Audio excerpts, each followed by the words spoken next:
Hi, my name is Daryl and welcome back to my channel. We talk all things health, wellness, fashion, feelings, heart and soul, and I'm here to share that with you.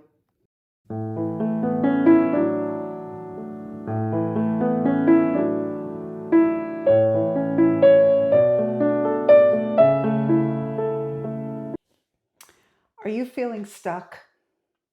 Do you sometimes compare yourself to other people that you hear are on a GLP-1 medication and losing weight quicker than you are? I know I did. And if that's what you're going through, I encourage you to stick around for a few minutes. I want to talk to you about that. I've had an interesting experience regarding my progress, and I am exactly to the day 2 years on mounjaro, which is a GLP-1 medication. There are several of them, but I'm a type 2 diabetic.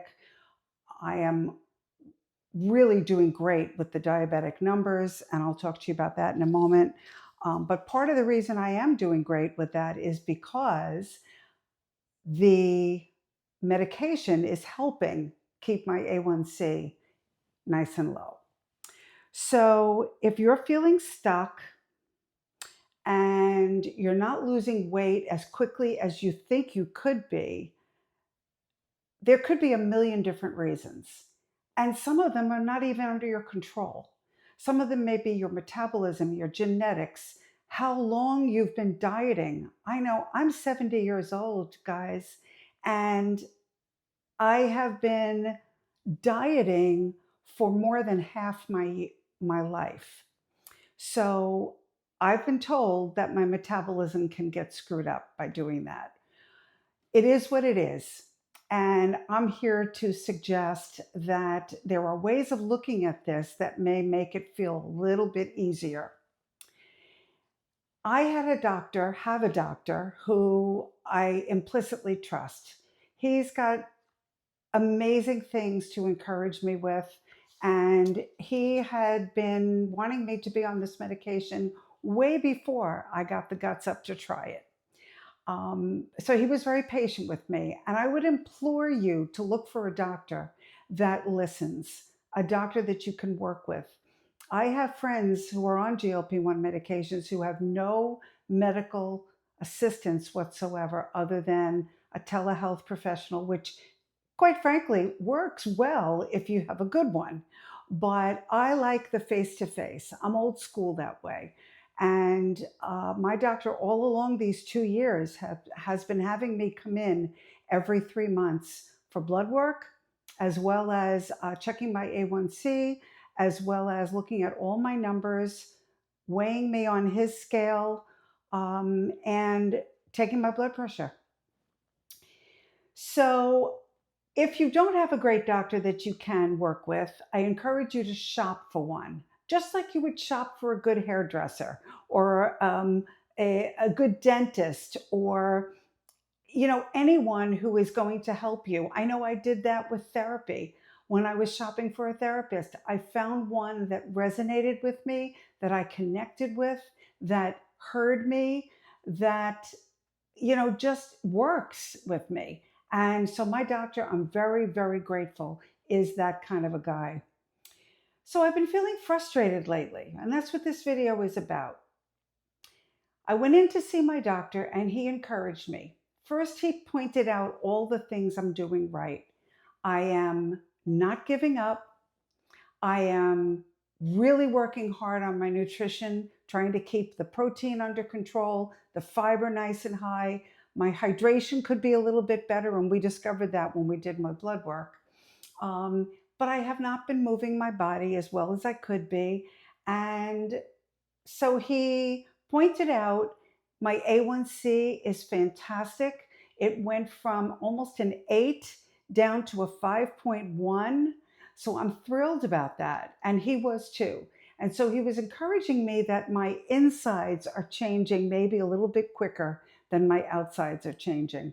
He also encouraged me and said that, Daryl, you still are down 68 pounds. That's substantial.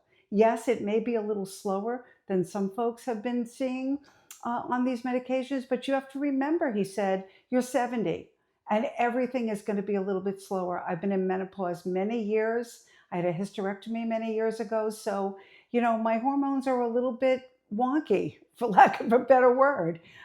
They're just not what they could be up to par.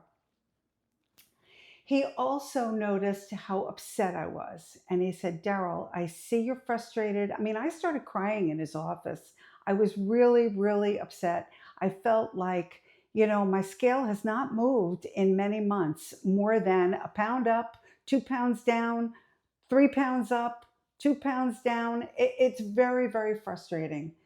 His advice was do not go down in calories, because I thought surely I'd have to go to a ridiculously low calorie level, like 1,100 to 1,200 calories. And he said, no. He said, you're still in the mid 200s. He says, you have to have enough calories so that your body can work with that.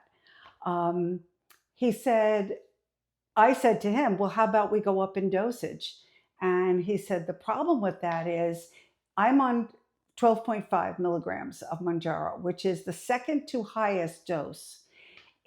He said, if I put you up to the 15 and you still have 60 or 70 more pounds to go or more, he said, that's going to frustrate you that we don't have anywhere to go after the 15. So he said, I would hold off until you have not lost weight. Let's really be diligent about those habits of health. And we talked about that as well. And let's see where you are in the next couple of months. So I agreed. He also said he wanted me to up my protein. I was presently doing about 80 to 90 grams of protein a day. He wanted me to up that to about 120, which is really, he said the rule of thumb is whatever your goal weight is, times that by 10, and that should be your amount of protein grams. However, if my goal, let's say for the sake of argument, is 170, that would mean I'd have to be doing 170 grams of protein per day. So he said, your carbs, don't worry about them. As long as you're not having sweets, you should be fine. Have natural carbs like potatoes, brown rice, whole wheat bread, things like that. Keep to the vegetables and fruits and use those as snacks. One of the things I rely a lot on are prepackaged sweet treats like protein bars and things like that. He said keep those to a minimum as well because they do have added sugar. Many of them do anyway. So here's the mindset switch that I want to talk to you about that I think is so important here. He said to me, I said to him, where do you think my goal weight should be, doctor? And he said, he looked at me and he goes, I don't want you to think about a goal weight right now. I would love you for health reasons. I would love you to be under 200 pounds. I presently weigh in the mid 200s. He said, that would mean you have about 60 or 70 more pounds to go before you get under 200. Let's focus on that first. But even more so, he said, let's focus on 10-pound increments at a time. And he said, I want you to think about celebrating in whatever way you want, celebrate those 10-pound increments as you go along. So I put together a list of things that I would like to treat myself to that I go along the way and see progress with. So it might be a bouquet of flowers. It might be a small piece of jewelry. It might be a night out with my husband. It might be, I don't know, a new shirt, a new pair of shoes, a new pair of walking shoes. I would love to get a Kindle. So at a big milestone, I'd like to treat myself to a Kindle. I'm an avid reader, and I'd really like to have one of those as well. So he said, change that goal. Change the goal to be 200. And then once you get there, he said, then let's talk about how you feel and how much further you would like to go. And that made a heck of a lot of sense to me. I think that's really a smart move, and that's the way I'm looking at this. So that doesn't seem quite so overwhelming to me, and I think it's a much more doable way to look at this. The other thing he suggested was that I find something to measure my success that is not scale related. And I could think of a lot of things, my movement level, how I fit in the world. I know when I'm flying next week, and I know walking down those aisles, I don't have to go sideways anymore. I can fit in the seat. The seat belt goes on without needing an extender. Those are all enormous changes. But I need a week to week, month to month barometer as well. So he suggested looking at my jeans, get a pair of jeans that are slightly smaller. And I happen to have a pair with the tag on in my closet. Let's see, when I first started my weight loss journey at over 300 pounds, I'm a 5'7" lady, age 70, and I was wearing a 4X. Wasn't even numbers, it was just X's. Um, I can pretty much wear a 2X or sometimes a 1X or even just an extra large in a top. But in my pants, I hold my weight a little bit more in the lower body. So in my pants, I'm noticing, or jeans especially if they don't have much stretch, I'm noticing that I am needing probably a 20, 22, somewhere around there. So I found a pair of 20 jeans. I also have a pair of 18. So I'm going to be trying the 20 on until they fit, and then I will come back on here and show you. I'm not going to show you now because they don't go all the way up, but I'm going to insert one of my clips in here to tell you a little bit about the jeans that I'm going to be using as my barometer. So what I'm doing each week is I'm trying them on, and I'll let you know where they fit this week. So these are the jeans I was referring to. They are very, very soft. They are made by a company called Ruby Road. I got them in Belk's. I have not seen them in very many stores, but most of the department stores, I believe, carry them. These were bought a while ago, so I'm not sure if this exact brand is available anymore, but I will be using this as my barometer. I'll be trying them on every week or every other week to watch my body change in a way other than the scale. So I tried them on just before I filmed this, and they come up to the bottom of my thigh. So I can't quite get them past there, but I'm hoping that as the weeks go on, I will see that change dramatically. They are a really soft, medium denim. They have some nice detail on them. I also love that there is even though they are elastic, there's no elastic gathering. So they lay really nicely on your body once they will fit me. The other detail I love is the bottom. The bottom has like a fringe, sort of like the old school fringy denim. But I really like these with a nice white sneaker or with flats, and it's really a fun detail. These come up at a crop level, so they come right to my ankle, and I'm really liking that.